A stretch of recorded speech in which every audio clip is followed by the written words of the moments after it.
उस शाम आसमान में हल्के बादल छाए हुए थे। हवाओं में खेतों से उठती घास की खुशबू तैर रही थी। चाय की दुकान के बाहर प्रीति बर्तन समेट रही थी और घासीलाल दुकान की मेज साफ कर रहा था। अचानक उसने प्रीति की ओर देखा। उसकी आंखों में एक चमक थी, जैसे कोई बड़ा राज छुपा हो। धीरे से बोला, प्रीति, क्यों ना हम टिफिन सर्विस शुरू करें? प्रीति चौंक गई। Tiffin service? घासीलाल की आवाज में भरपूर भरोसा था। हां, देखो, फैक्ट्रियों में, गोदामों में दूर दराज से लोग आते हैं। उन्हें घर का खाना नहीं मिलता। और वैसे भी हमारे पराठों के तो सब दीवाने हैं। अगर हम रोज उन्हें टिफिन पहुंचाए तो आमदनी भी बढ़ेगी और उन लोगों को घर जैसा खाना मिलेगा। प्रीति के माथे पर बल पड़ गए। पर उसके लिए साधन चाहिए, पैकिंग चाहिए, डिलीवरी, ये सब हमसे होगा। घासीलाल हल्के से मुस्कुराया, जैसे ये सवाल उसने पहले ही सोच रखे हो। मैं सब संभाल लूंगा। उद्धव मेरा साथ देगा। हम दोनों मिलकर डिलीवरी करेंगे। जरूरत पड़ी तो और लोगों को भी जोड़ लेंगे। इतने में प्रीति के दोनों छोटे भाई आ गए। दीदी, हम भी काम करेंगे। टिफिन ले जाना, लाना, हमें सब आता है। प्रीति का दिल कांप गया। पर तुम्हारी पढ़ाई? इस बार घासीलाल ने गहरी नजर से उसकी तरफ देखा। पहली बार उसका स्वर गंभीर था। तुम इन्हें पढ़ा क्यों रही हो प्रीति? प्रीति सन्न रह गई। क्या मतलब? ताकि ये आगे जाकर बड़े आदमी बने। घासीलाल ने दृढ़ आवाज में कहा, इतना पढ़ लिख कर अगर किसी और का नौकर बनना है तो क्यों ना खुद का मालिक बना जाए। मेहनत करेंगे, धीरे धीरे सीखेंगे, पर जो होगा वो अपना होगा। ये टिफिन सेंटर सिर्फ काम नहीं है, सपना है। हमारा सपना।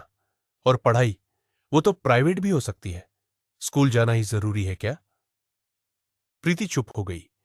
उसके मन में सवालों का तूफान उठ रहा था, लेकिन दिल में एक भरोसे की लौ भी जल रही थी। वह जानती थी, घासीलाल जो कह रहा है गलत नहीं होगा। पल भर बाद उसने हल्की मुस्कान दी। ठीक है, शुरू करते हैं। उस पल घासीलाल का चेहरा खिल उठा। उसकी मुस्कान वैसी थी जैसे ठहरे हुए तालाब में पहला पत्थर गिरा हो और लहरें हर ओर फैल गई हो। फैसला होते ही पूरा घर अगली सुबह की तैयारी में मानो एक मिशन में जुट गया। प्रीति ने रसोई की जिम्मेदारी ली। दोनों भाइयों ने सब्जी काटना, आटा गूंथना और पैकिंग सीखना शुरू किया। घासीलाल और उद्धव बाहर के काम में लग गए। पुराने डिब्बे जुटाना, स्कूटी की सर्विसिंग और ग्राहकों से बात करना। रात दिन मेहनत चलने लगी। थकान सबको थी, पर दिल में उम्मीद का उजाला और भी ज्यादा था। और फिर वो सुबह आ गई, जब सूरज की पहली किरणों के साथ रसोई में सिर्फ मसालों की नहीं, उम्मीदों की खुशबू भी तैरने लगी। प्रीति के हाथों से निकली गर्मागर्म पराठे, सादी मगर स्वाददार सब्जी और मीठा गुलाब जामुन। पहला टिफिन तैयार था। घासीलाल ने डिब्बा उठाया और प्रीति की ओर देखा। पहला टिफिन है, तेरे हाथ से बना है। अब ये लोगों के दिल तक जाएगा। प्रीति ने कुछ नहीं कहा। उसकी आंखों में चमक थी।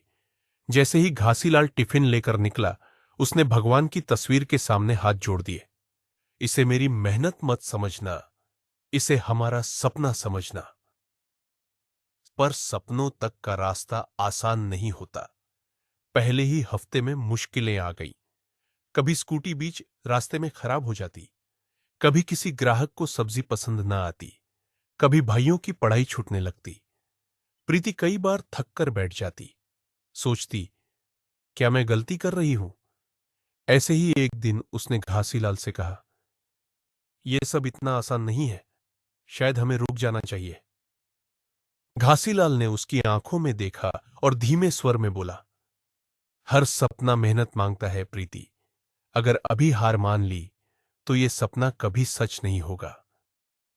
उसकी बातों ने जैसे प्रीति के दिल में आग भर दी। उसने हार न मानने की ठान ली। कुछ ही हफ्तों बाद हालात बदलने लगे। फैक्ट्री के मजदूर खुद आकर कहने लगे, दीदी, 2 टिफिन और भेज देना, खाना घर जैसा लगता है। भाइयों को टिफिन पहुंचाने पर छोटे छोटे टिप्स मिलने लगे। उनके चेहरे पर आत्मविश्वास लौट आया। धीरे धीरे प्रीति टिफिन सेंटर का नाम मशहूर हो गया। अब यह सिर्फ एक दुकान नहीं थी, यह परिवार का सपना था। उस रात प्रीति फिर भगवान की तस्वीर के सामने खड़ी हुई। धीरे से बोली, हे भगवान, इसे मेरी मेहनत मत समझना, इसे हमारा सपना समझना। और उसके साथ ही आसमान में चमकते सितारों के बीच जैसे एक नई किरण फूट पड़ी हो, उम्मीद और विश्वास की किरण।